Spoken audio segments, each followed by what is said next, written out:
Opposition रास्ता रोकने में नाकाम, मिनी बजट की शिकवार मंजूरी जारी। कौमी असम्बली इजलास में हिज़्ब इख्तिलाफ की तरामीम मुस्तरद। ज़बानी रायशुमारी पर एतराज़ात नजरअंदाज होने पर अरकान प्ले कार्ड्स लेकर खड़े हो गए।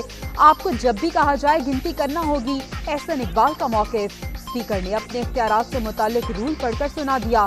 आपका फैसला दुरुस्त है। मुशीर पार्लिमानी अमूर की जानिब से असद कैसर की हिमायत। ऑपोजिशन के मुतालिबा पर शिक 3 पर अरकान की रिकाउंटिंग।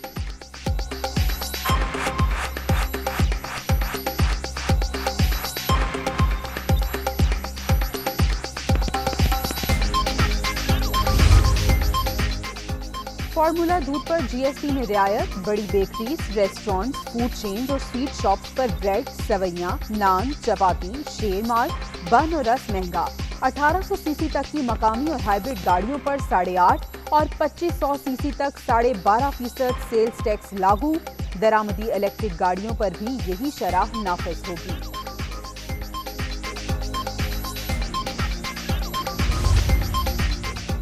और आपको वजीर आजम हमने बनवाया, इर्द गिर्द गैर मुंतखब लोग बैठे हैं। यही रवैया रहा तो आइंदा वोट नहीं देंगे। हम गैस पैदा करते हैं, हम ही पीस रहे हैं। पीटीआई पार्लिमानी पार्टी के इजलास में हम्माद अजहर से तल्ख कलामी के बाद परवेज खटक के वजीर आजम से शिकवे। मेरे कारखाने चलते हैं, ना ही हुकूमत का शौक है। कोई मुझे ब्लैकमेल नहीं कर सकता। मुझसे मुतमईन नहीं तो इक़्तिदार किसी और को सौंप देता हूँ। इमरान खान का जवाब।